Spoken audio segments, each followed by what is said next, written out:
before you even think about what to do in bed. Maybe it's time to think about what you shouldn't do. That single shift in perspective could change everything about your intimate life. I hear this question constantly. What are the mistakes we need to avoid? So Eddie, it is 9 bedroom errors that sabotage connection, pleasure, and intimacy. And yes, some of these might surprise you. First, hygiene. I know. Sounds basic. But if it were truly obvious, it would unappear in the top 10 complaints from both men and women when researchers ask about bedroom turnoffs. And listen, you don't need a spa day before intimacy. You don't need to book an esthetician or transform your entire routine. Just cover the essentials. Clean clothes, fresh undergarments.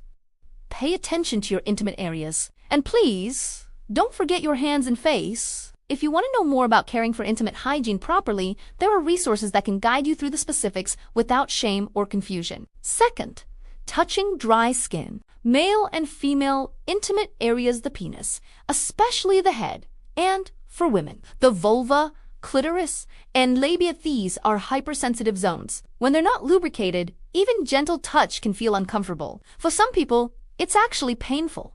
So, especially at the beginning, check first. Is there enough moisture? Start with the lightest touch.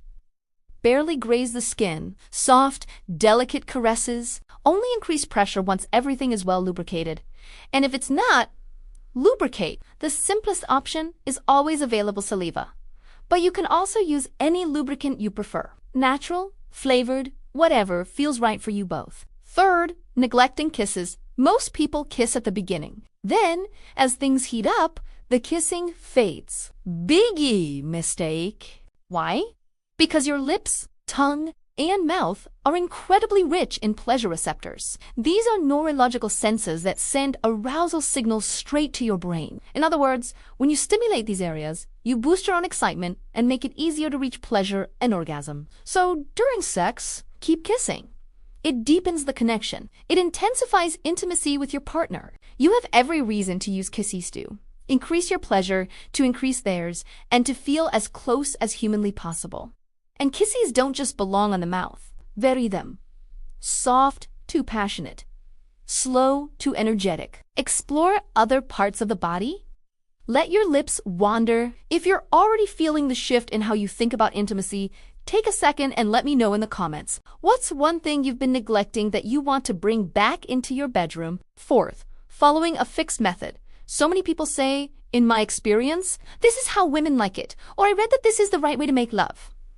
So they show up with a script, a formula, a technique they're convinced will work. That's a mistake. First, we're all different. We experience pleasure in wildly different ways. What works for one person might do nothing or worse for another. And even within the same person, desire shifts, one encounter to the next. You might crave something completely different. Different phases of life bring different needs. Different partners inspire different rhythms. So showing up with a rigid plan that limits everything, you rob yourself of discovery, and you risk trapping your partner in something they don't even enjoy. My advice, 2 things. 1, discover your partner, then rediscover them, and rediscover them again. Approach every encounter like it's the first time. Yes, remember what they loved before, but stay open to what might feel good today. 2, creativity, spontaneity, simplicity, adaptability. Develop the ability to shift based on what your partner is communicating in real time. Stay flexible enough to explore new pleasures by adapting to them, not forcing them to adapt to you. 5th, misusing language. Of course, it's natural to talk during sex. Some people love sweet words, others crave dirty talk. But the mistake is using language your partner isn't receptive to. Not everyone wants to hear explicit words during intimacy. And here, as the deeper error, saying something raw and explicit when the moment called for something tender and romantic, or being soft and affectionate when your partner was in a more primal, sexually charged headspace. Once again, the key is discovery. Take time to learn what your partner wants. Learn their preferences. Adapt your language not just to what you feel, but to what they need. 6th, giving no feedback. Core, giving false feedback. I hear this all the time in sessions. When we're intimate, I never know if they actually like what I'm doing. I never know if they're truly enjoying themselves. The reason the other person isn't giving clear information. No signals about pleasure. No signals about discomfort. No signals about whether to keep going or stop. But how is your partner supposed to know what to do if you don't tell them? Giving feedback helps you avoid a bad experience just because you didn't say what you liked or didn't like. But here's what's even worse. Giving false feedback. This happens constantly. To avoid hurting your partner's feelings or to keep the moment going, you pretend you're enjoying something when you're not. You fake pleasure. You let them believe everything's fine when it isn't. Why is this bad? First, it serves no purpose. There's no benefit to hiding the truth. Second, the longer the relationship goes on, the harder it becomes to speak up. Imagine saying after 2, 3, 4 years, "Actually, I never liked when you did that." That's infinitely harder than saying it in the moment. And here's something critical I need you to hear. We just talked about giving feedback. But there's another side to this. You have to listen to the feedback you receive. This is where consent comes in. When someone signals pleasure, believe them. When someone signals discomfort, believe them. When someone says no, that means new. Don't fall into interpretations like, well, they said no, but maybe they mean yes. Or I'm sure if I keep going, they'll start to like it. That's not how this works. Just like if someone forced you to eat something you hated and you said, I don't like this, they should stop. Sexually, if you're doing something and your partner sends a signal, whether through body language, attitude, or a clear verbal no, you must hear it. And when you're uncertain, when you can't tell if it's a yes or a no, you ask, when in doubt, assuming something might be wrong. Slow down. Stop what you're doing. Communicate. Checking in has never killed arousal. Taking care of your partner has never broken sexual momentum. Showing that you're listening has never ruined intimacy. So when in doubt, ask. Are you still with me? Drop a comment if something here is landing for you. Vulnerability is strengthened. Your honesty might help someone else feel less alone. 7th, being negative if there's one mistake you should never make. It's this: criticizing, lecturing, or speaking negatively to your partner during sex. Sex and negativity don't mix.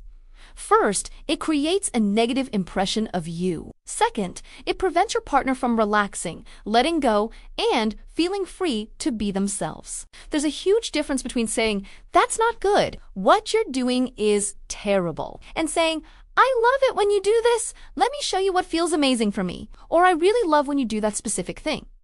Even when you need to redirect something, say it positively. Otherwise, you risk breaking the connection, the trust, and possibly the entire relationship. 8th, focusing only on penetration, or more accurately, neglecting sexual play that isn't penetration. In surveys of both men and women, this consistently ranks in the top 3 mistakes. In fact, women often cite this as the defining difference between a satisfying and unsatisfying sexual experience. Deeper research suggests that a truly satisfying encounter should include at least 2/3 to 3/4 of the time devoted to activities that have nothing to do with penetration. When we talk about non-penetrative play, people immediately think of foreplay. But don't limit yourself to that. You can have moments of preparation, a little penetration, then return to erotic play. You can have caresses all over the body without ever approaching the inside of the vagina or anus. You can use fingers, toys, or nothing at all. These erotic games should be woven throughout your sexual encounters. And know this, the majority of men and women agree that skipping these moments is a mistake. 9th, ruining the afterglow, don't blow the after-sex moment. A sexual encounter doesn't end when someone climaxes or when the physical activity stops. Sex is a full experience that extends well beyond the act itself. If you finish and immediately grab your phone to scroll social media, or if you just get up and leave like nothing happened, that will feel awful. It shatters the intimacy you just built. Remember this.